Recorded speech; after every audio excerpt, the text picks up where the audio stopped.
खबरों में बने रहने के लिए बेल आइकन दबाएं और फर्स्ट इंडिया न्यूज को सब्सक्राइब कीजिए। आदरणीय अध्यक्ष जी, सबसे पहले बजट पे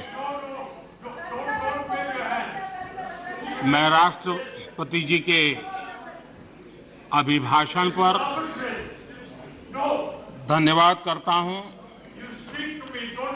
और ये मेरा सौभाग्य रहा है कि मुझे पहले भी कई बार राष्ट्रपति जी के अभिभाषण पर धन्यवाद करने का अवसर मिला है।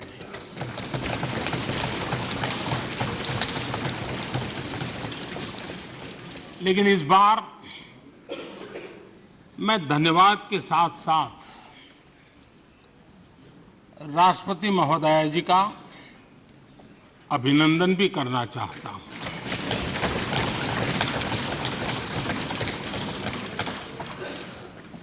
अपने विजनरी भाषण में राष्ट्रपति जी ने हम सबको और करोड़ों देशवासियों को मार्गदर्शन किया है। गणतंत्र के मुखिया के रूप में उनकी उपस्थिति ऐतिहासिक भी है और देश की कोटि कोटि बहन बेटियों के लिए बहुत बड़ा प्रेरणा का अवसर भी। आदरणीय राष्ट्रपति महोदया ने आदिवासी समाज का गौरव तो बढ़ाया ही है, लेकिन आज आजादी के इतने सालों के बाद आदिवासी समाज में जो गौरव की अनुभूति हो रही है, उनका जो आत्मविश्वास बढ़ा है,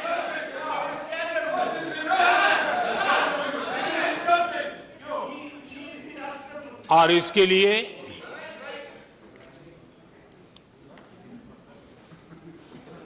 ये सदन भी और देश भी उनका आभारी हूं। राष्ट्रपति जी के भाषण में संकल्प से सिद्धि तक की यात्रा का बहुत बढ़िया तरीके से एक खाका खींचा गया। एक प्रकार से देश को अकाउंट भी दिया गया, इंस्पिरेशन भी दिया गया।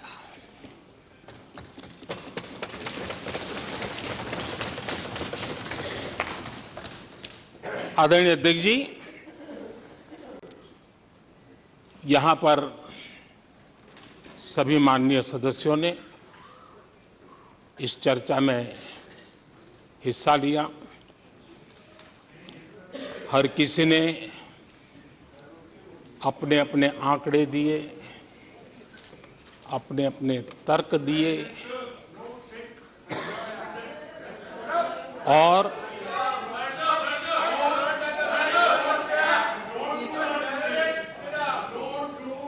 अपनी रुचि, प्रवृत्ति, प्रकृति के अनुसार सबने अपनी बातें रखी और जब इन बातों को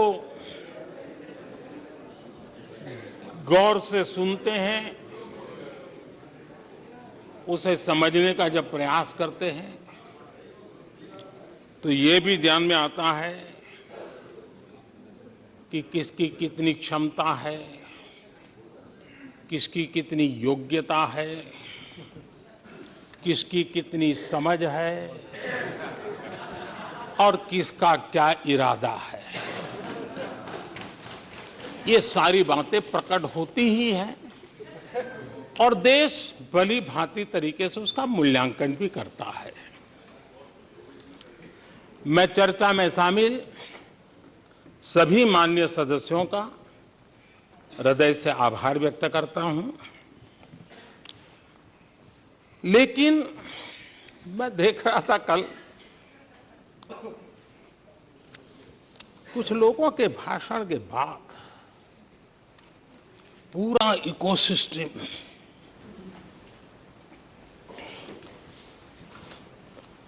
समर्थक उछल रहे थे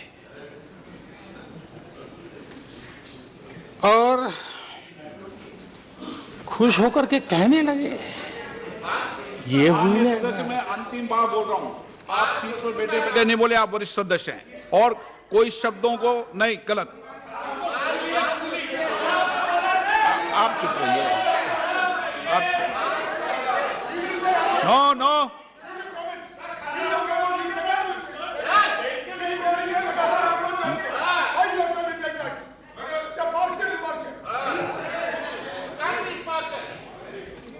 पूरा इकोसिस्टम उछल रहा था और कुछ लोग तो खुश होकर के कह रहे थे, ये हुई ना बात,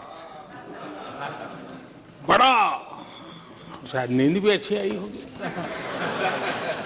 शायद आज उठ भी नहीं पाए होंगे।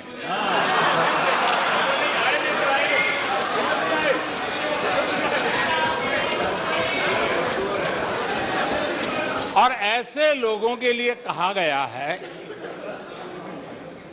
बहुत अच्छे ढंग से कहा गया है, ये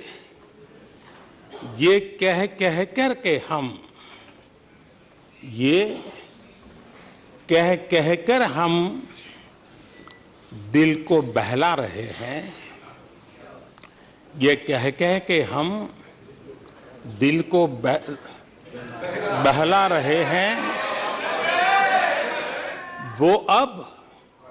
वो अब चल चुके हैं, वो अब चल चुके हैं, वो अब आ रहे हैं। माननीय अध्यक्ष जी, जब राष्ट्रपति जी का भाषण हो रहा था, कुछ लोग कन्नी भी काट गए और एक बड़े नेता महामहिम राष्ट्रपति जी का अपमान भी कर चुके हैं। जनजातीय समुदाय के प्रति, जनजातीय समुदाय के प्रति प्लीज प्लीज प्लीज, नफरत भी दिखाई दी है प्लीज। और हमारे जनजातीय समाज के प्रति उनकी सोच क्या है। देखिए, सदन सदन के तरीके से चलेगा। आप लोग बोले थे, सबने सुना था, कोई डिस्टर्बेंस नहीं हो। नो, गलत। लेकिन जब इस प्रकार की बातें टीवी के सामने कही गई तो भीतर पड़ा हुआ जो नफरत का भाव था, जो सच, वो बाहर आके ही रह गया। ये खुशी है। ठीक है, बाद में चिट्ठी लिख करके बचने की कोशिश तो की गई है। माननीय अध्यक्ष जी, जब राष्ट्रपति जी के भाषण पे चर्चा मैं सुन रहा था तो मुझे लगा कि बहुत सी बातों को मौन रह कर भी स्वीकार किया गया है। यानी एक प्रकार से सबके भाषण में सुनता था तब लगा कि राष्ट्रपति जी के भाषण के प्रति किसी को इतराज नहीं है, किसी ने उसकी आलोचना नहीं की। भाषण की हर बात, अब देखिए क्या कहा है राष्ट्रपति जी ने, मैं उन्हीं के शब्द कोट करता हूं। राष्ट्रपति जी ने अपने भाषण में कहा था, जो भारत कभी अपनी अधिकांश समस्याओं के समाधान के लिए दूसरों पर निर्भर था, वही आज दुनिया की समस्याओं के समाधान का माध्यम बन रहा है। राष्ट्रपति जी ने यह भी कहा था, जिन मूल सुविधाओं के लिए देश की एक बड़ी आबादी ने दशकों तक इंतजार किया, वे इन वर्षों में उसे मिली है। बड़े बड़े घोटालों, सरकारी योजनाओं में भ्रष्टाचार की जिन समस्याओं से देश मुक्ति चाहता था, वह मुक्ति अब देश को मिल रही है। पॉलिसी पैरालिसिस की चर्चा से बाहर आकर आज देश और देश की पहचान तेज विकास और दूरगामी दृष्टि से लिए गए फैसलों के लिए हो रही है। ये पैराग्राफ जो मैं पढ़ रहा हूं, वो राष्ट्रपति जी के भाषण के पैराग्राफ को मैं कोट कर रहा हूं। और मुझे आशंका थी कि ऐसी बातों पर यहां जरूर इतराज करने वाले तो कुछ लोग निकलेंगे, वो विरोध करेंगे कि ऐसा कैसे बोल सकते हैं राष्ट्रपति जी। लेकिन मुझे खुशी है किसी ने विरोध नहीं किया, सबने स्वीकार किया, सबने स्वीकार किया। और माननीय अध्यक्ष जी, मैं 140 करोड़ देशवासियों का आभारी हूं कि सबके प्रयास के परिणाम आज इन सारी बातों को पूरे सदन में स्वीकृति मिली है। इससे बड़ा गौरव का विषय क्या हो सकता है। आदरणीय अध्यक्ष जी, सदन में हंसी मजाक, टीका टिप्पणी, नोक-झोंक, ये तो होता रहता है, लेकिन ये नहीं भूलना चाहिए कि आज राष्ट्र के रूप में गौरवपूर्ण अवसर हमारे सामने खड़े हैं। गौरव के क्षण हम जी रहे हैं। राष्ट्रपति जी के पूरे भाषण में जो बातें हैं, वो 140 करोड़ देशवासियों के सेलिब्रेशन का अवसर है। देश ने सेलिब्रेट किया है। माननीय अध्यक्ष जी, 100 साल में आई हुई ये भयंकर बीमारी, महामारी, दूसरी तरफ युद्ध की स्थिति, बटा हुआ विश्व, इस स्थिति में भी, इस संकट के माहौल में भी देश को जिस प्रकार से संभाला गया है, देश जिस प्रकार से संभला है, इससे पूरा देश आत्मविश्वास से भर रहा है, गौरव से भर रहा है। आदरणीय अध्यक्ष जी, चुनौतियों के बिना जीवन नहीं होता है। चुनौतियां तो आती हैं, लेकिन चुनौतियों से ज्यादा सामर्थ्यवान है 140 करोड़ देशवासियों का जज्बा। 140 करोड़ देशवासियों का सामर्थ्य चुनौतियों से भी ज्यादा मजबूत है, बड़ा है और सामर्थ्य से भरा हुआ है। इतनी बड़ी भयंकर महामारी, बटा हुआ विश्व, युद्ध के कारण हो रहे विनाश, अनेकों देशों में अस्थिरता का माहौल है। कई देशों में भीषण महंगाई है, बेरोजगारी, खाने पीने का संकट, और हमारे अड़ोस पड़ोस में भी जिस प्रकार से हालत बने हुई है, ऐसी स्थिति में माननीय अध्यक्ष जी, कौन हिंदुस्तानी इस बात पे गर्व नहीं करेगा कि ऐसे समय में भी देश दुनिया की 5वीं बड़ी अर्थव्यवस्था बना है।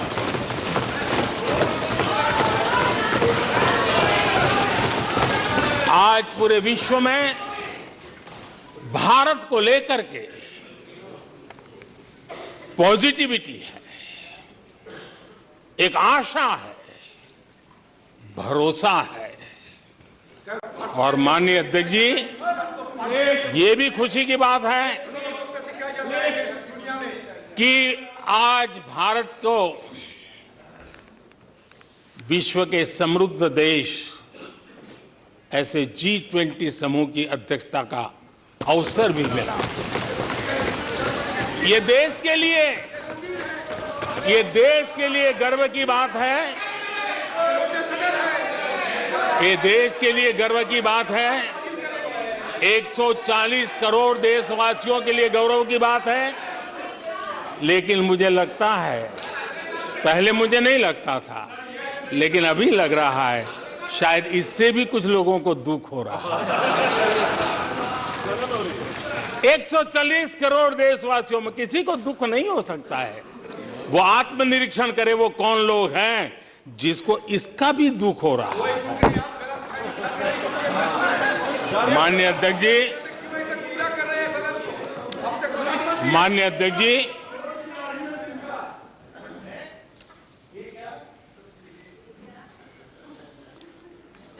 आज दुनिया की हर विश्वसनीय संस्था, सारे एक्सपर्ट्स जो वैश्विक प्रवाहों को बहुत गहराई से अध्ययन करते हैं, जो भविष्य का अच्छे से अनुमान भी लगा सकते हैं, उन सबको आज भारत के प्रति बहुत आशा है, विश्वास है और बहुत एक मात्रा में उमंग भी है। और आखिर ये सब क्यों? ऐसे ही तो नहीं है। आज पूरी दुनिया भारत की तरफ इस प्रकार से बड़ी आशा की नजरों से क्यों देख रही है? इसके पीछे कारण है। इसका उत्तर छिपा है भारत में आई स्थिरता में, भारत की वैश्विक साख में, भारत के बढ़ते सामर्थ्य में और भारत में बन रही नई संभावनाओं में। माननीय अध्यक्ष जी, हमारी रोजमर्रा की जिंदगी में जो बातें हो रही है, उसी को मैं अगर शब्दबद्ध करूं और कुछ बातें उदाहरण से समझाने की कोशिश करूं। अब आप देखिए, भारत में एक 2-3 दशक अस्थिरता के रहे, आज स्थिरता है, पॉलिटिकल स्टेबिलिटी है, स्टेबल गवर्नमेंट भी है और डिसिसिव गवर्नमेंट है।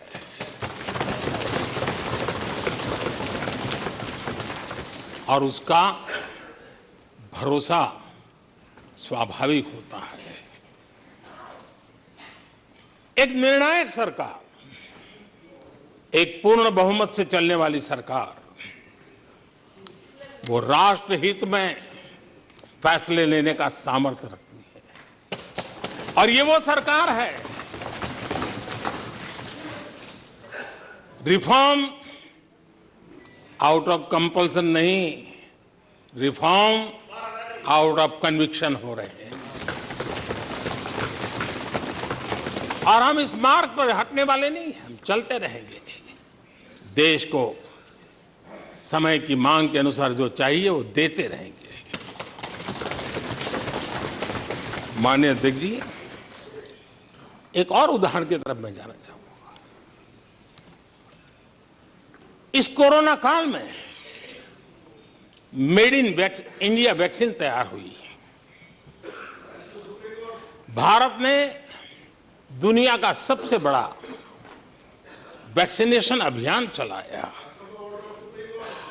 और इतना ही नहीं, अपने करोड़ों नागरिकों को मुफ्त वैक्सीन के टीके लगाए। इतना ही नहीं, 150 से ज्यादा देशों को इस संकट के समय हमने जहां जरूरत थी वहां दवाई पहुंचाई, जहां जरूरत थी वहां वैक्सीन पहुंचाई। और आज विश्व के कई देश हैं जो भारत के विषय में इस बात पर बड़े गौरव से विश्व के मंच पर धन्यवाद करते हैं, भारत का गौरवगान करते हैं। उसी प्रकार से तीसरे एक पहलू की तरफ ध्यान देता है।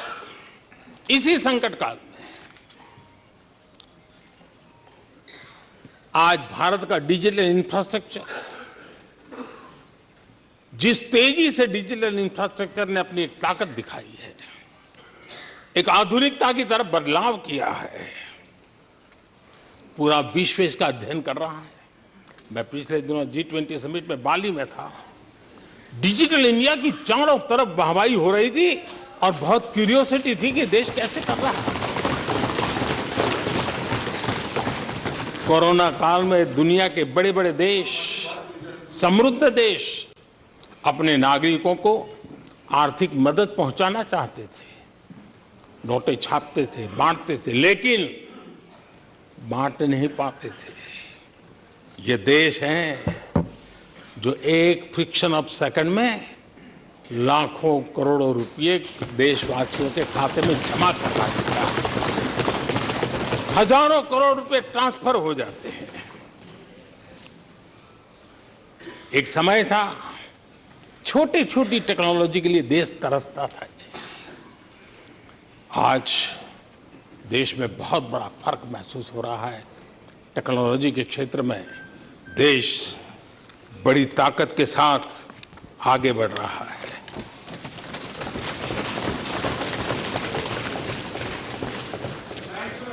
कोविन, दुनिया के लोग अपने वैक्सीनेशन का सर्टिफिकेट भी दे नहीं पाते जी। आज वैक्सीन लो, हमारे मोबाइल फोन पर हमारा सर्टिफिकेट दूसरी सेकंड पे अवेलेबल। ये ताकत हमने दिखाई है। माननीय अध्यक्ष जी, भारत में नई संभावनाएं हैं। दुनिया को सशक्त वैल्यू और सप्लाई चेन, उसमें आज पूरी दुनिया ने, कोरोना कालखंड ने सप्लाई चेन के मुद्दे पर दुनिया को हिला के रख दिया है।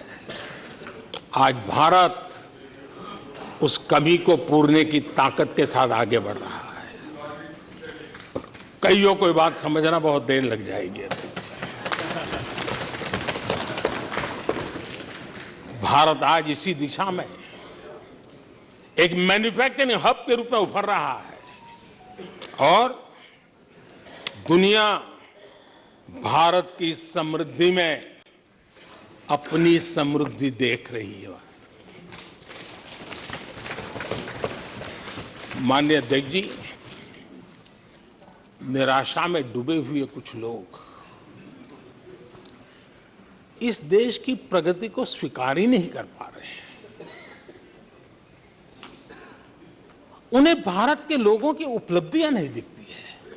अरे 140 करोड़ देशवासियों के पुरुषार्थ और प्रयास का परिणाम है, जिसके कारण आज दुनिया में डंका बजना शुरू हुआ है।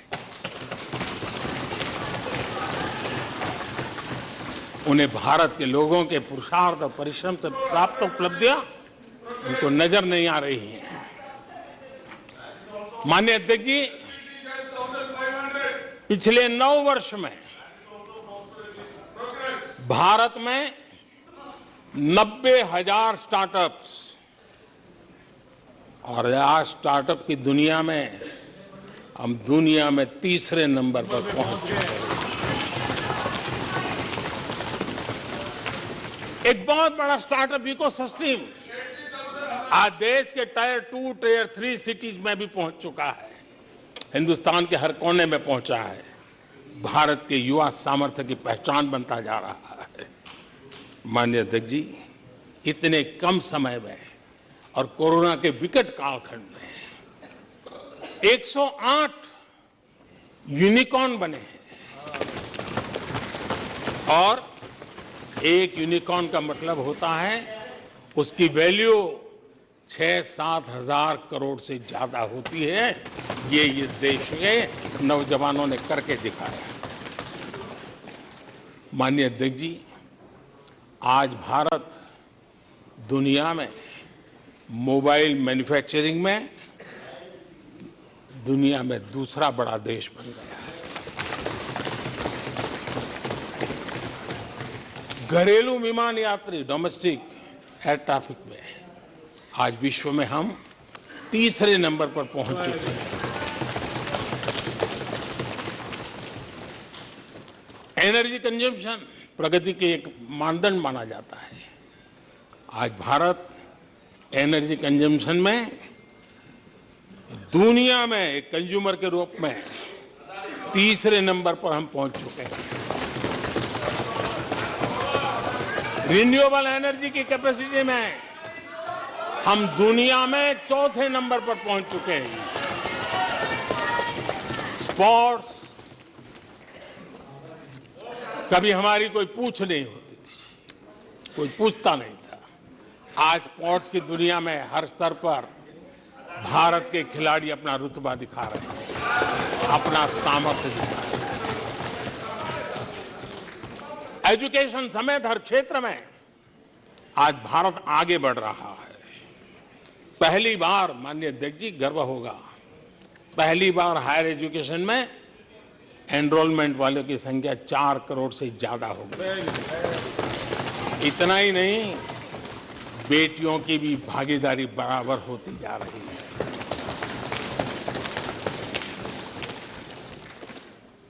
देश में इंजीनियरिंग हो, मेडिकल कॉलेज हो, प्रोफेशनल कॉलेजेस हो, उसकी संख्या बहुत तेजी से बढ़ रही है।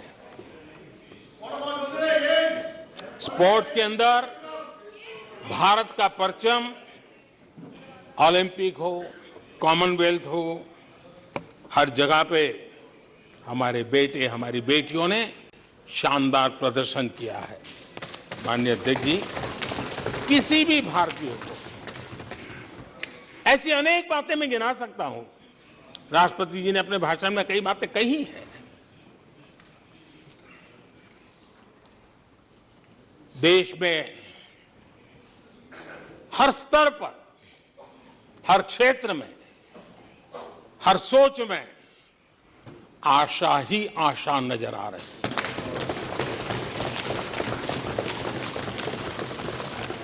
एक विश्वास से भरा हुआ देश है,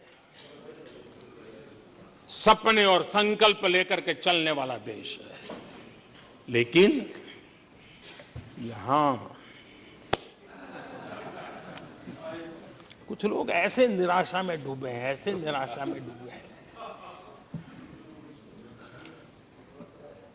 काका हाथरसी ने एक बड़ी मजेदार बात कही थी। काका हाथरसी ने कहा था, आगा पीछा देखकर क्यों होते गमगीन, जैसी जिसकी भावना वैसा दिखे सीन।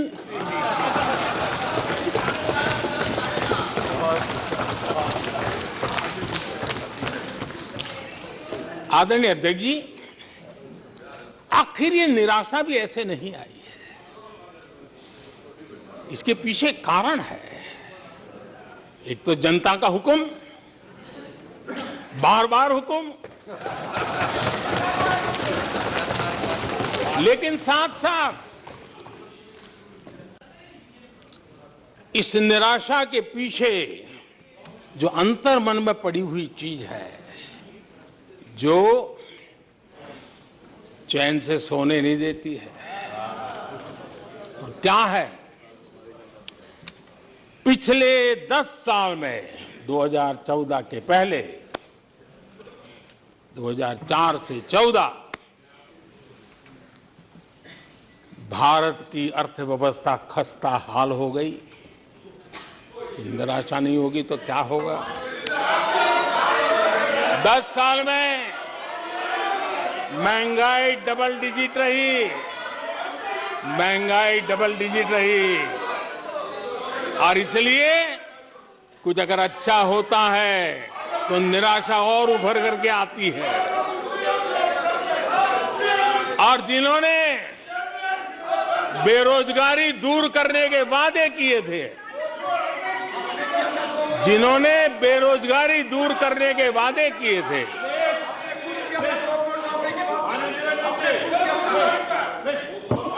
माननीय अध्यक्ष जी, एक बार जंगल में दो नौजवान शिकार करने के लिए गए और वो गाड़ी में अपनी बंदूक नीचे उतार करके थोड़ा टहलने लगे। उन्होंने सोचा कि थोड़ा अभी आगे चलना है तो थोड़ा जरा हाथ पैर ठीक कर ले, लेकिन गए थे तो बाघ का शिकार करने के लिए और उन्होंने देखा आगे जाएंगे तो बाघ मिलेगा। लेकिन हुआ ये कि वहीं पर बाघ दिखाई दिया। अभी नीचे उतरे थे, अपनी गाड़ी में बंदूक वहीं पड़ी थी। बाघ दिखा, करे क्या? तो उन्हें लाइसेंस दिखाया कि मेरे पास बंदूक का लाइसेंस है।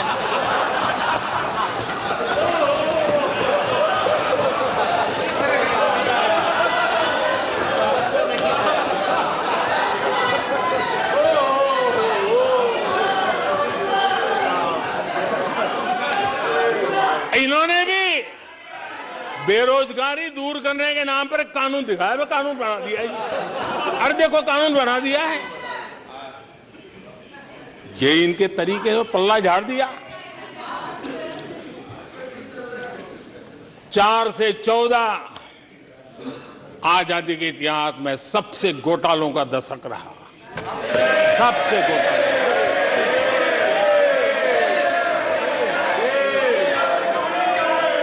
वही 10 साल, यूपीए के वो 10 साल, कश्मीर से कन्याकुमारी, कश्मीर से कन्याकुमारी, भारत के हर कोने में आतंकवादी हमलों का सिलसिला चलता रहा।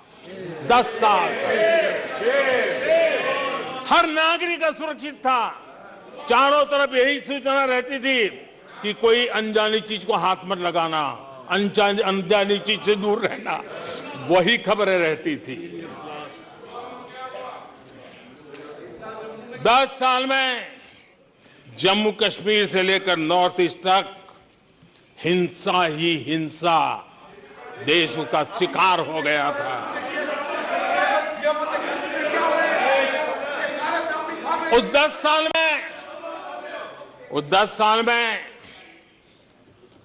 भारत की आवाज ग्लोबल प्लेटफॉर्म पर इतनी कमजोर थी कि दुनिया सुनने तक तैयार नहीं। आदरणीय अध्यक्ष जी, इनकी निराशा का कारण यह भी है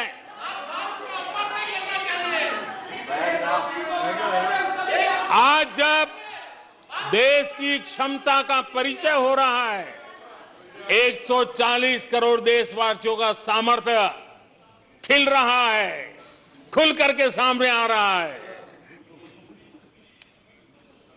लेकिन देश का सामर्थ्य तो पहले भी था, लेकिन 4 से लेकर 14 तक इन्होंने वो अवसर गंवा दिया। और यूपीए की पहचान बन गई, हर मौके को मुसीबत में पलट दिया, हर मौके को मुसीबत में पलट दिया। जब टेक्नोलॉजी इंफॉर्मेशन का युग बड़ी तेजी से बढ़ रहा था, उछल रहा था, उसी समय ये 2G में फंसे रहे। मौका मुसीबत में। सिविल न्यूक्लियर डील हुआ। जब सिविल न्यूक्लियर डील की चर्चा थी, तब ये कैश फॉर वॉट में फंसे रहे। ये खेल चले। आदरणीय अध्यक्ष जी, 2010 में कॉमनवेल्थ गेम्स हुए। भारत को दुनिया के सामने, भारत की युवा सामर्थ्य को प्रस्तुत करना एक बहुत बड़ा अवसर था, लेकिन फिर मौका मुसीबत में और CWG घोटाले में पूरा देश दुनिया में बदनाम हो गया। आदरणीय अध्यक्ष जी,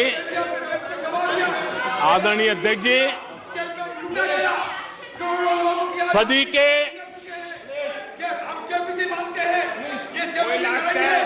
के दूसरे दशक में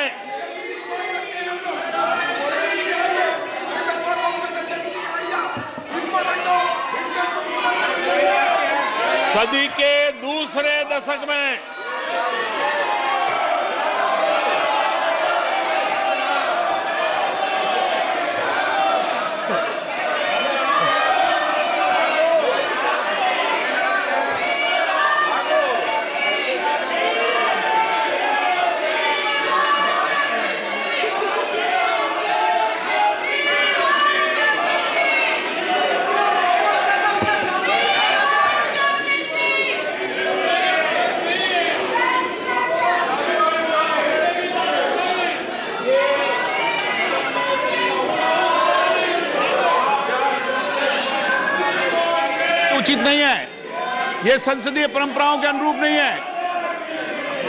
आप बिना तथ्यों के बोलते हैं और फिर सुनते नहीं हैं। प्लीज बैठिए। नो, बैठिए। No no no no no. आदरणीय अध्यक्ष जी, ऊर्जा का किसी भी देश के विकास में अपना एक महात्म्य होता है, और जब दुनिया में भारत की ऊर्जा शक्ति के उभार की दिशा में चर्चा की जरूरत थी, इस सदी के दूसरे दशक में ब्लैकआउट के नाते हुई पूरे विश्व में ब्लैकआउट के वो दिन चर्चा के केंद्र में आ गए। कोयला घोटाला चर्चा में आ गया। आदरणीय अध्यक्ष जी, देश पर इतने आतंकी हमले हुए, 2008 के हमलों को कोई भूल नहीं सकता है, लेकिन आतंकवाद पर सीना तान कर आंख में आंख मिला करके हमले करने का सामर्थ्य नहीं था। उसे चुनौती को चुनौती देने की ताकत नहीं थी, और उसके कारण आतंकवादियों के हौसले बुलंद होते गए और पूरा देश 10 साल तक खून बहता रहा। मेरे देश के निर्दोष लोगों का वो दिन गए थे। आदरणीय अध्यक्ष जी, जब LOC भारत के सामर्थ्य की ताकत का अवसर रहता था, उस समय डिफेंस डील को लेकर के हेलीकॉप्टर घोटाले और सत्ता को कंट्रोल करने वाले लोगों के नाम उसमें चिन्हित हो गए। आदरणीय अध्यक्ष जी, जब देश के लिए जरूरत थी और निराशा के मूल में ये चीजें पड़ी हुई है, सब उभर करके आ रहा है। आदरणीय अध्यक्ष जी, इस बात को हिंदुस्तान हर पल याद रखेगा कि 2014 के पहले का जो दशक था, द लॉस्ट डेकेड के रूप में जाना जाएगा, और इस बात को इनकार नहीं कर सकते कि 2030 का जो दशक है, ये इंडियाज डेकेड है पूरे विश्व के लिए। आदरणीय अध्यक्ष जी, थैंक यू शशि जी। बंटवारा हो गया।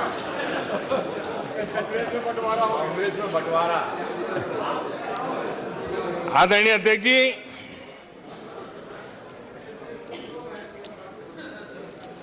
लोकतंत्र में आलोचना का बहुत महत्व मैं मानता हूं, और मैं हमेशा मानता हूं कि भारत जो कि मदर ऑफ डेमोक्रेसी है, सदियों से हमारे यहां लोकतंत्र हमारी रगों में पनपा हुआ है, और इसलिए मैं हमेशा मानता हूं कि आलोचना एक प्रकार से लोकतंत्र की मजबूती के लिए, लोकतंत्र के संवर्धन के लिए, लोकतंत्र के स्पिरिट के लिए आलोचना एक शुद्धि यज्ञ है, उस रूप में हम आलोचना को देखने वाले हैं। लेकिन दुर्भाग्य से बहुत दिनों से मैं इंतजार कर रहा हूं, कोई तो मेहनत करके आएगा, कोई तो एनालिसिस करके कोई आलोचना करेगा ताकि देश को कुछ लाभ हो। लेकिन 9 साल आलोचना ने आरोपों में गंवा दिए जिन्होंने, सिवाय आरोप, गाली गलौज, कुछ भी बोल दो, इसके सिवाय कुछ नहीं किया। गलत आरोप। और हाल ये चुनाव हार जाओ, ईवीएम खराब, दे दो गाली। चुनाव हार जाओ, चुनाव आयोग को गाली दे दो। क्या तरीका है? अगर कोर्ट में फैसला पक्ष में नहीं आया तो सुप्रीम कोर्ट को गाली दे दो, उसकी आलोचना कर दो। अगर भ्रष्टाचार की जांच हो रही है, अगर भ्रष्टाचार की जांच हो रही है,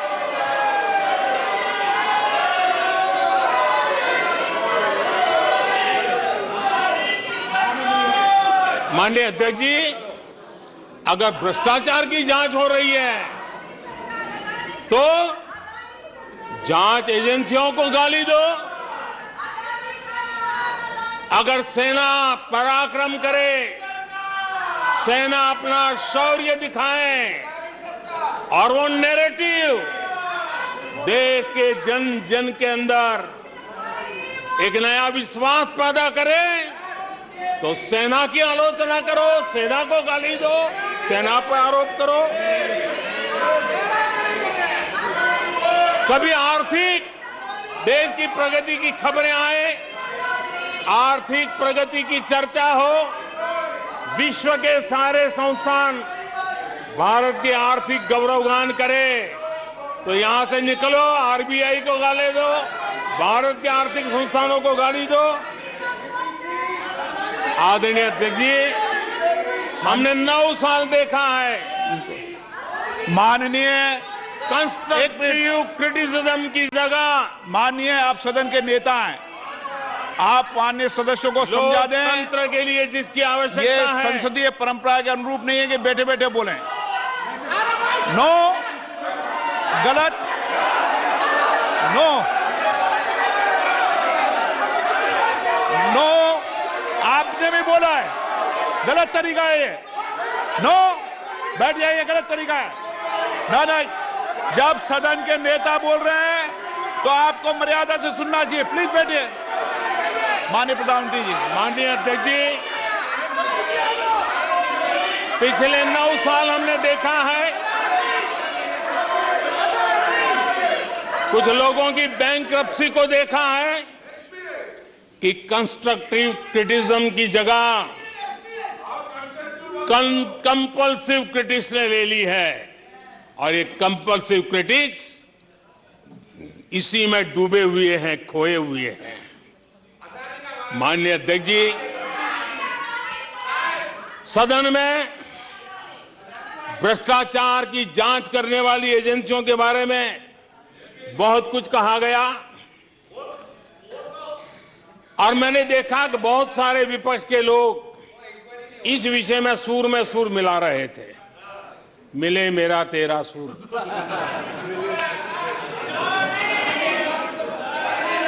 आदरणीय अध्यक्ष जी, मुझे लगता था देश की जनता, देश के चुनाव के नतीजे ऐसे लोगों को जरूर एक मंच पर लाएंगे, लेकिन वो तो हुआ नहीं। लेकिन इन लोगों ने ईडी का धन्यवाद करना चाहिए कि ईडी के कारण ये लोग एक मंच पे आए हैं। ईडी ने एक लोगों को एक मंच पर ला दिया है।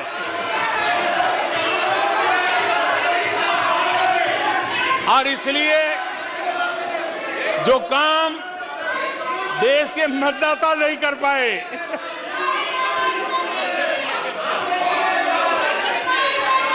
आदरणीय अध्यक्ष जी, मैं कई बार सुन रहा हूं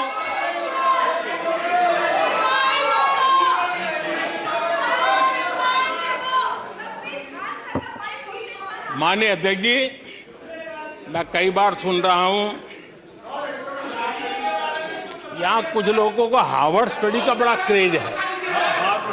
हार्वर्ड स्टडी है, बड़ा क्रेज है। कोरोना काल में ऐसा ही कहा गया था और कांग्रेस ने कहा था कि भारत की बर्बादी पर हार्वर्ड में केस स्टडी होगी, ऐसा कहा था।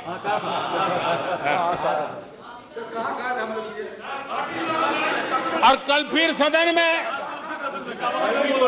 हार्वर्ड यूनिवर्सिटी में स्टडी की बात कल फिर हुई। लेकिन माननीय अध्यक्ष जी, बीते वर्षों में माननीय अध्यक्ष जी,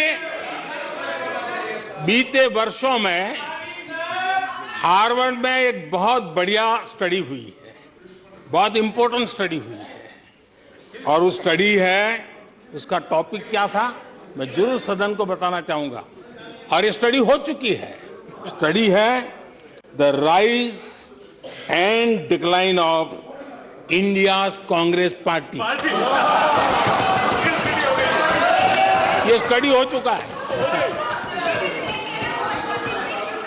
और मुझे विश्वास है अध्यक्ष जी, मुझे विश्वास है भविष्य में कांग्रेस की बर्बादी पर सिर्फ हार्वर्ड नहीं, बड़े बड़े विश्वविद्यालयों में अध्ययन होना ही होना है और डुबाने वाले लोगों पर भी होने वाला है। आदरणीय अध्यक्ष जी, मैं ऐसे लोगों के लिए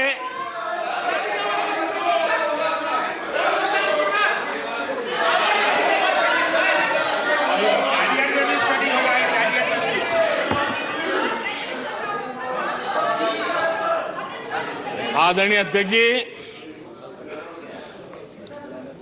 इस प्रकार के लोगों के लिए दुष्यंत कुमार ने बहुत बढ़िया बात कही है और दुष्यंत कुमार ने जो कहा है बहुत फिट बैठता है। उन्होंने कहा है, तुम्हारे पांव के नीचे, तुम्हारे पांव के नीचे कोई जमीन नहीं, तुम्हारे पांव के नीचे कोई जमीन नहीं। कमाल ये है, कमाल ये है कि फिर भी तुम्हें यकीन नहीं।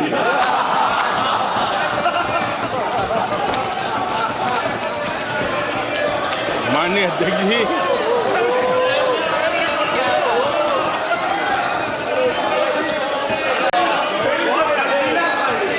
आदरणीय अध्यक्ष जी, सुनो भी। आदरणीय अध्यक्ष जी, ये लोग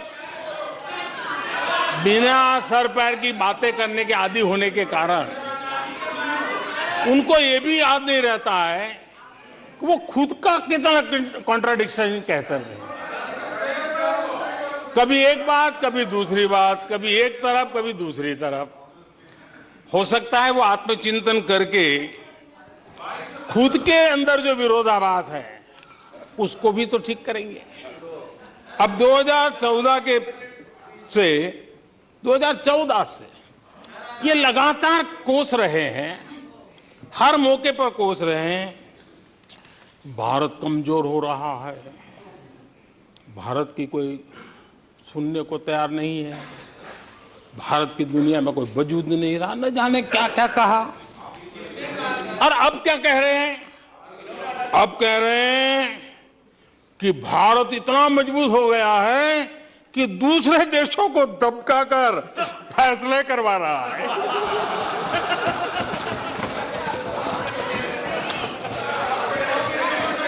अरे पहले ये तो तय करो भाई, कि भारत कमजोर हुआ है कि मजबूत हुआ है? माननीय अध्यक्ष जी,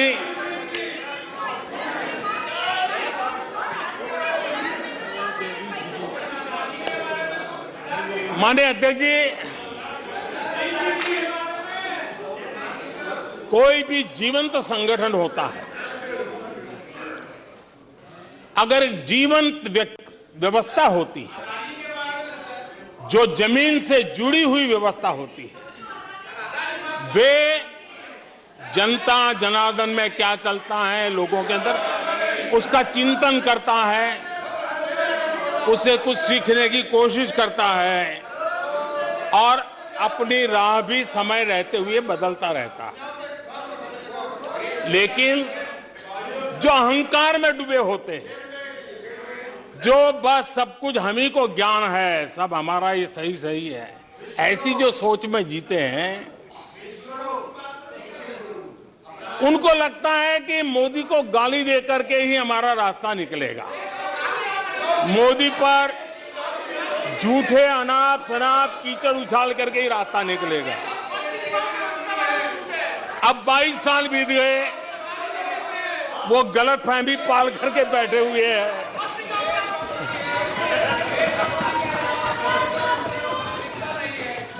आदरणीय अध्यक्ष जी,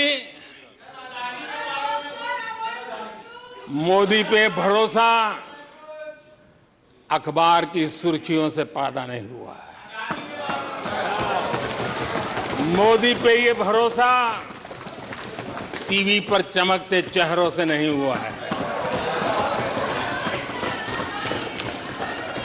जीवन खपा दिया है, पल पल खपा दी है, देश के लोगों के लिए खपा दी है, देश के उज्जवल भविष्य के लिए खपा दी है।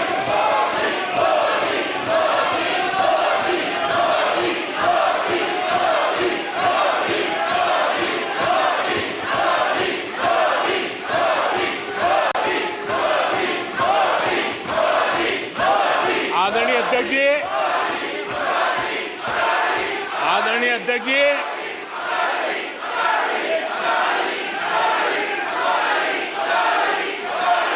आदरणीय अध्यक्ष जी,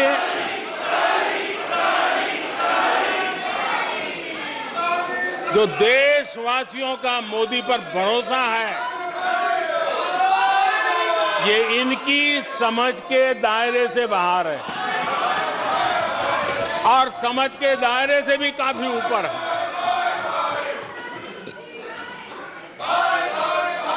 क्या ये झूठे आरोप लगाने वालों पर मुफ्त राशन प्राप्त करने वाले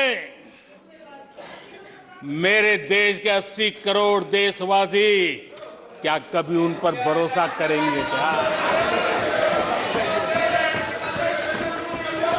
आदरणीय अध्यक्ष जी, one nation one ration card देश भर में कहीं पर भी गरीब से गरीब को भी जब राशन मिल जाता है, वो आपकी झूठी बातों पर, आपके गलत गलीच आरोपों पर कैसे भरोसा करेगा? आदरणीय अध्यक्ष जी,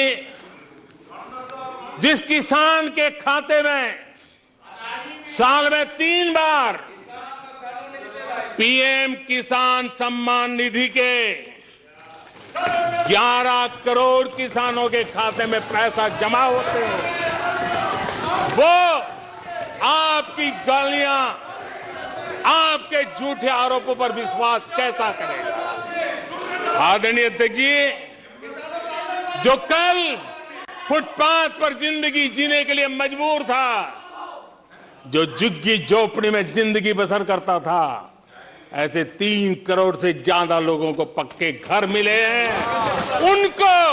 उनको तुम्हारी ये गालियां, ये तुम्हारे झूठी बातें क्यों वो भरोसा करेगा? अध्यक्ष जी, आदरणीय अध्यक्ष जी, 9 करोड़ लोगों को मुफ्त गैस का कनेक्शन मिला है, वो आपकी झूठ को कैसे स्वीकार करेगा? 11 करोड़ बहनों को इज्जत घर मिला है, शौचालय मिला है, वो आपके झूठ को कैसे स्वीकार करेगा? आदरणीय अध्यक्ष जी, आजादी के 75 साल बीत गए। 8 करोड़ परिवारों को आज नल से जल मिला है। वो माताएं तुम्हारे झूठ को कैसे स्वीकार करेगी? तुम्हारी गलतियों को, गालियों को कैसे स्वीकार करेगी? समय तक मध्यम वर्ग को पूरी तरह नकार दिया गया, उसकी तरफ देखा तक नहीं गया। एक प्रकार से वो मान के चला कि हमारा कोई नहीं, अपने ही बलबूते पर जो हो सकता है करते चलो। वो अपनी पूरी शक्ति बेचारा खपा देता था।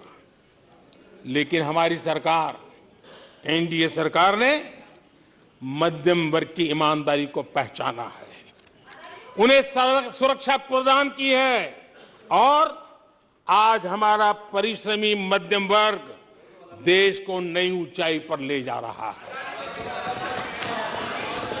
सरकार के विभिन्न योजनाओं से मध्यम वर्ग को कितना लाभ हुआ है माननीय अध्यक्ष जी, मैं उदाहरण देता हूं। 2014 से पहले जीबी डेटा, क्योंकि आज युग बदल चुका है, ऑनलाइन दुनिया चल रही है, हर एक के हाथ में मोबाइल पड़ा हुआ है। कुछ लोगों के जेब फटे हुए हो तो भी मोबाइल तो होता ही है। आदरणीय अध्यक्ष जी, 2014 के पहले जीबी डेटा की कीमत 250 रुपया थी। आज सिर्फ 10 रुपया, आज सिर्फ 10 रुपया। आदरणीय अध्यक्ष जी, एवरेज हमारे देश में एक नागरिक एवरेज 20 जीबी का उपयोग करता है। अगर उस हिसाब को मैं लगाऊं तो एवरेज एक व्यक्ति का 5,000 रुपया बचता है। आदरणीय अध्यक्ष जी, 5,000 रुपया बचता है। आदरणीय अध्यक्ष जी, जन औषधि स्टोर आज पूरे देश में आकर्षण का कारण बने हैं, क्योंकि मध्यम वर्ग का परिवार, उसको अगर परिवार में सीनियर सिटीजन है, डायबिटीज जैसी बीमारी है, तो 1,000, 2,000, 2,500, 3,000 की दवाई हर महीना लेनी पड़ती है। जन औषधि केंद्र में जो दवाई बाजार में 100 रुपए में मिलती है, जन औषधि में 10 रुपये, 20 रुपये में मिलती है। आज 20,000 करोड़ रुपया मध्यम वर्ग का जन औषधि के कारण बचा है। माननीय अध्यक्ष जी,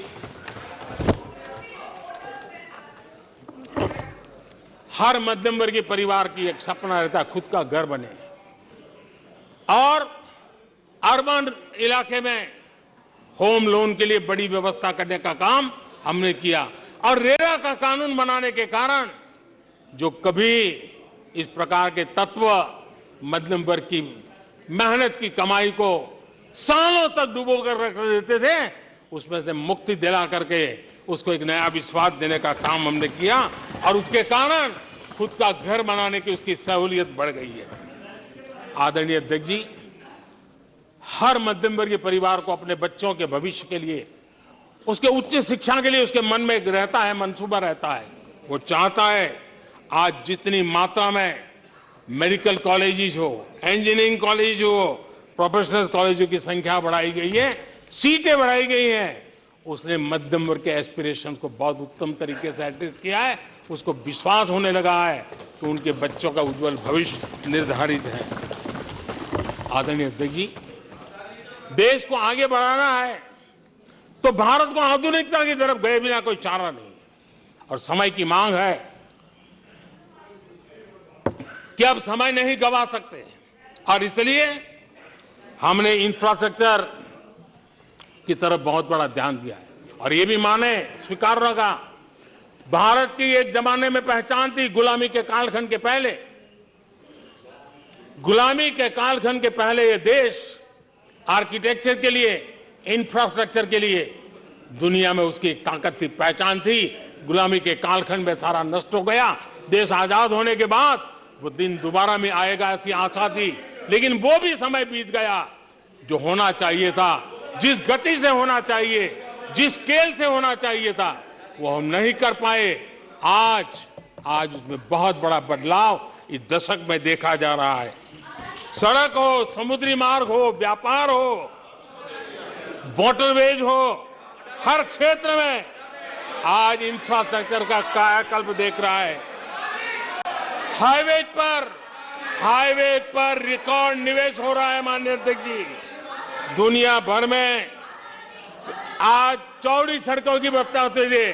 भारत में चौड़ी सड़कें, हाईवे, एक्सप्रेसवे आज देश की नई पीढ़ी देख रही है। भारत में वैश्विक स्तर के अच्छे हाईवे, एक्सप्रेस दिखे, इस दिशा में हमारा काम है। पहले रेलवे इंफ्रास्ट्रक्चर अंग्रेजों ने जो देकर के गए उसी पर भी हम बैठे रहे, उसी को हमने अच्छा मान लिया, गाड़ी चलती थी। आदरणीय अध्यक्ष जी, वो समय था, आदरणीय अध्यक्ष जी, जो समय था, जिस प्रकार से अंग्रेज जो छोड़ करके गए थे उसी भाव में जीते रहे। और रेलवे की पहचान क्या बन गई थी? रेलवे यानी धक्का मुक्की, रेलवे यानी एक्सीडेंट, रेलवे यानी लेट लतीफ। यही यानी एक स्थिति थी, लेट लतीफ में एक कहावत बनी गई थी, रेलवे यानी लेट लतीफी। एक समय था हर महीने एक्सीडेंट होने वाली घटनाएं बार बार आती थी। एक समय था एक्सीडेंट एक किस्मत बन गई थी। लेकिन अब ट्रेनों के अंदर वंदे भारत की मांग, हर एमपी चिट्ठी लिखता है, मेरे यहां वंदे भारत चालू करो।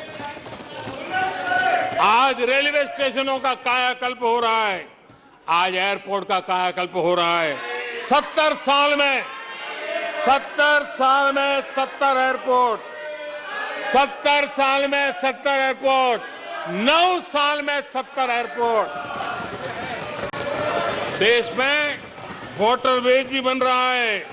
आज वाटरवेज पर ट्रांसपोर्टेशन हो रहा है। आदरणीय अध्यक्ष जी, देश आधुनिकता की तरफ बढ़े, इसके लिए आधुनिक इंफ्रास्ट्रक्चर को बल देते हुए, आदरणीय अध्यक्ष जी, मेरे जीवन में, सार्वजनिक जीवन में 4-5 दशक मुझे हो गए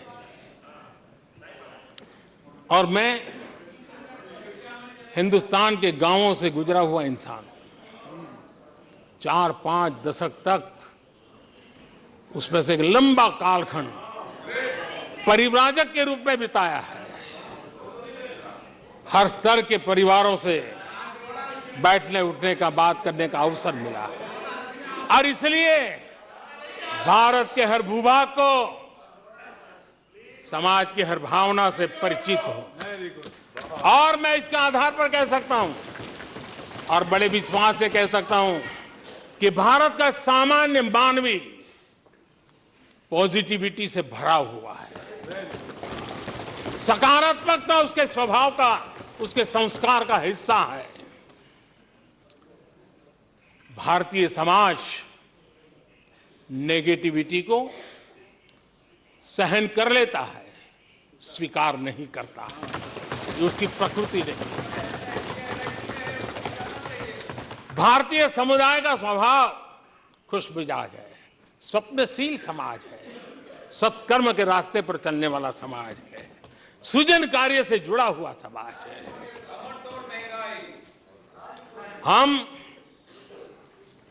मैं आज कहना चाहूंगा, जो लोग सपने लेकर के बैठे हैं कि कभी यहां बैठते थे, फिर कभी मौका मिलेगा, ऐसे लोग जरा 50 बार सोचें,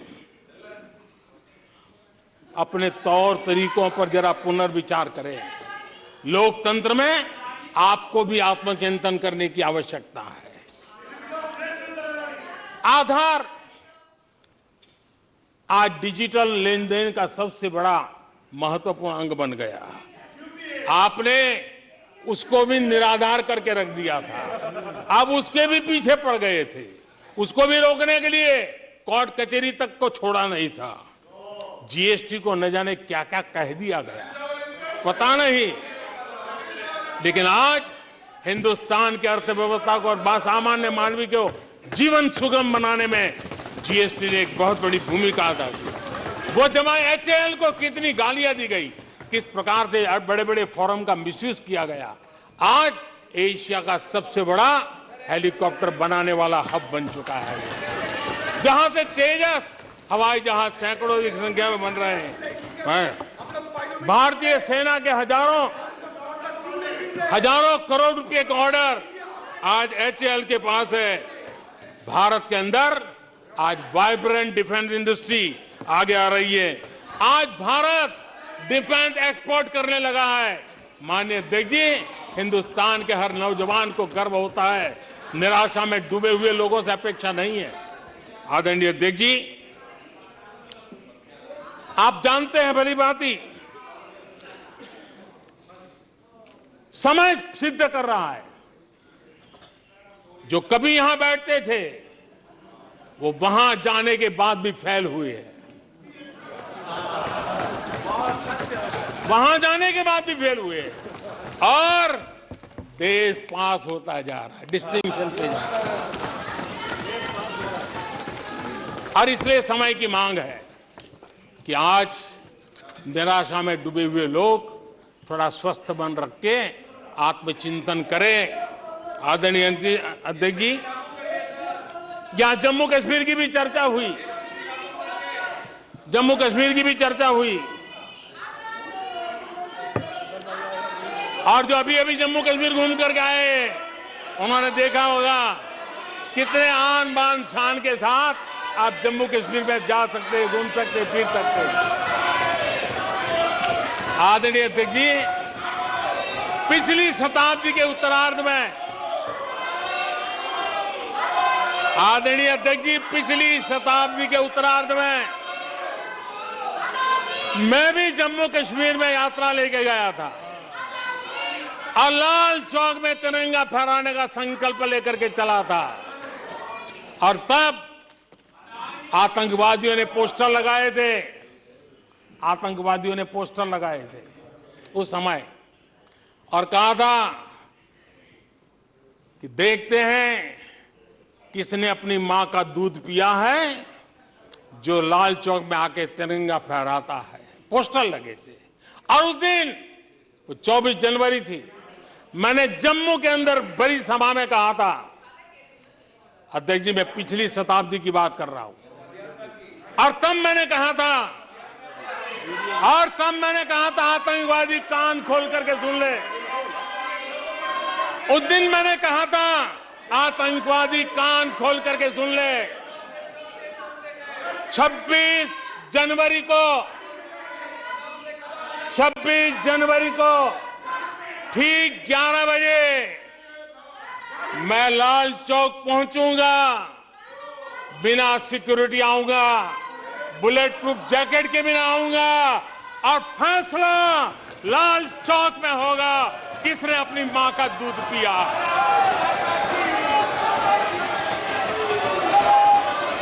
वो समय था माननीय अध्यक्ष जी।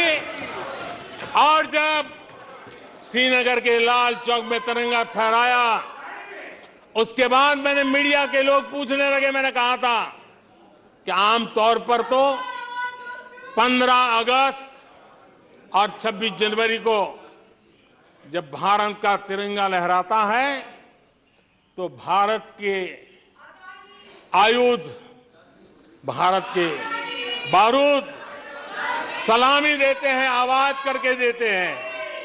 मैंने कहा आज जब मैं लाल चौक के अंदर तिरंगा फहरा हूं, दुश्मन देश का बारूद भी सलामी कर रहा है, गोलियां चला रहा था, बंदूकें बम फोड़ रहा था।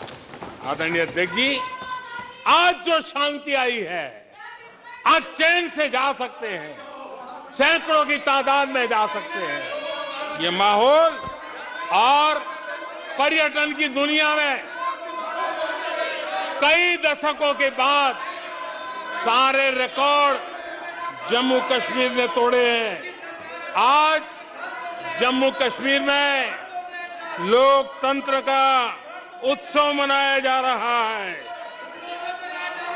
आदरणीय अध्यक्ष जी, आज जम्मू कश्मीर में हर घर तिरंगा का सफल कार्यक्रम होते हैं। मुझे खुशी है, कुछ लोग हैं जो कभी कहते थे तिरंगे से शांति बिगड़ने का खतरा लगता था, कुछ लोगों को ऐसा कहते थे कि तिरंगे से जम्मू कश्मीर में शांति बिगड़ने का खतरा लगता था।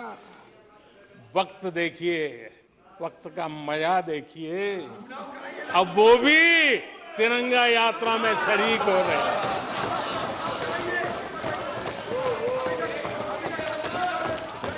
और आदरणीय अध्यक्ष जी, अखबारों में एक खबर आई थी जिसकी तरफ ध्यान नहीं गया होगा। आदरणीय अध्यक्ष जी, उसी समय अखबारों में एक खबर आई थी कि क्योंकि लोग टीवी में चमकने की कोशिश में लगे थे, लेकिन उसी समय श्रीनगर के अंदर दर्शकों बाद थिएटर हाउसफुल चल रहे थे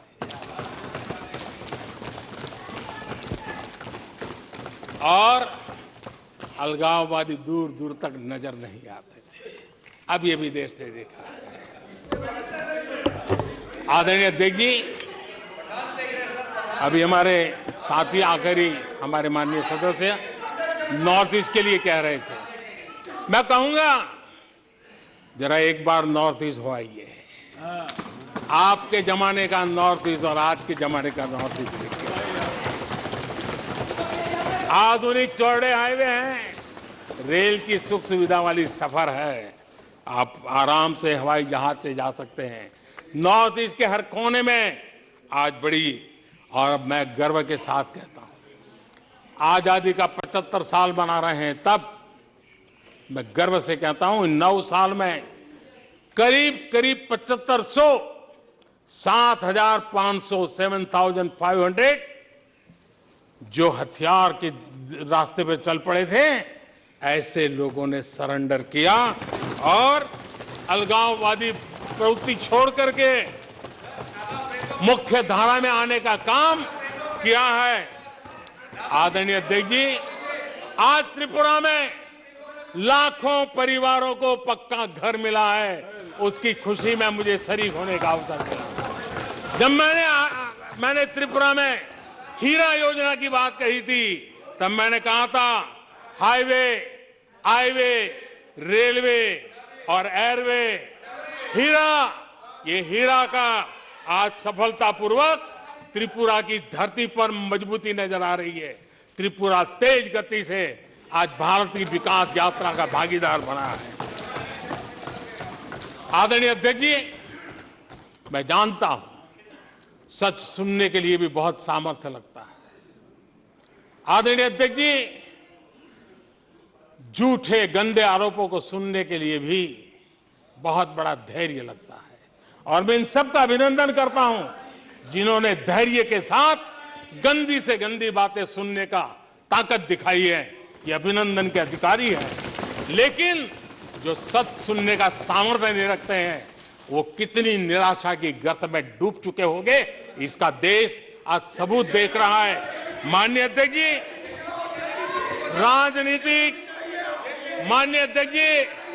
राजनीतिक मतभेद हो सकते हैं, विचारधाराओं में मतभेद हो सकते हैं, लेकिन ये देश अजरा अमर है। आओ हम चल पड़े 2047 आजादी के 100 साल मनाएंगे, एक विकसित भारत बना के रहेंगे, एक सपना लेकर के चले, एक संकल्प लेकर के चले, पूरे सामर्थ्य के साथ चले। और जो लोग बार बार गांधी के नाम पर रोटी खींचना चाहे, उनको मैं कहना चाहता हूं, एक बार गांधी को पढ़ ले, एक बार महात्मा गांधी को पढ़े। महात्मा गांधी ने कहा था, अगर आप अपने कर्तव्यों को पालन करोगे तो दूसरे के अधिकारों की रक्षा उसमें निहित है। आज कर्तव्य और अधिकार के बीच में भी लड़ाई देख रहे हैं। ऐसी नासमझी शायद देश ने पहली बार देखी होगी। और इसलिए माननीय अध्यक्ष जी, मैं फिर एक बार आदरणीय राष्ट्रपति जी को अभिनंदन करता हूं, राष्ट्रपति जी का धन्यवाद करता हूं और देश आज यहां से एक नए उमंग, नए विश्वास, नए संकल्प के साथ चल पड़ा है। बहुत बहुत धन्यवाद। धन्यवाद। प्रस्ताव पर सदस्यों के अनेक संशोधन प्रस्ताव किए गए। सभा की सहमति हो तो मैं सभी संशोधनों एक साथ सभा के मतदान के लिए रखता हूं। धन्यवाद। प्रस्ताव पर सदस्यों ने अनेक संशोधन प्रस्तुत किए। अब मैं संशोधनों को एक साथ सभा में मतदान करता हूं। प्रश्न है कि माननीय सदस्यों द्वारा प्रस्तुत सभी संशोधन स्वीकृत किया जाए। जो सदस्य पक्ष में हाँ गए, जो सदस्य विरोध में ना गए, मेरे विचार में निर्णय ना वालों के पक्ष में, ना वालों के पक्ष में प्रसाद स्वीकृत हुआ। प्लीज बैठिए, प्लीज बैठिए। देखिए माननीय सदस्य, प्लीज एक मिनट बैठिए, एक मिनट बैठे सब, एक मिनट बैठो पहले आप, एक मिनट बैठिए आप प्लीज। 1 minute sitting. मैंने कल सभी मान्य सदस्यों ने एक मिनट अधीर रंजन जी प्लीज एक मिनट सुनिए, बात सुनिए, एक मिनट बात सुनिए। कल सदन में सभी मान्य सदस्यों ने देर रात्रि तक धन्यवाद प्रस्ताव पर चर्चा पर भाग लिया। कुछ मान्य सदस्यों ने राष्ट्रपति अभिभाषण के बाहर के बिंदु भी गए। बिना तथ्यों के, बिना सबूतों के सदन का गलत तरीके से उपयोग किया गया, जो सदन की मर्यादा के अनुरूप नहीं है। और मेरा आग्रह है, हम सब लोग जिस धन्यवाद प्रस्ताव पर राष्ट्रपति जी को धन्यवाद देना चाहते हैं, उस पर एक मुझसे धन्यवाद दें। अब मैं राष्ट्रपति जी के अभिभाषण पर धन्यवाद प्रस्ताव को सभा के मतदान के लिए रखता हूं।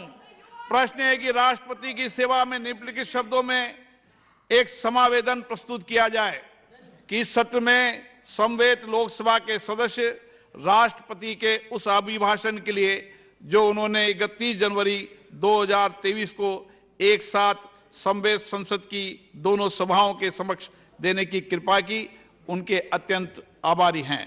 जो सदस्य पक्ष में वहां गए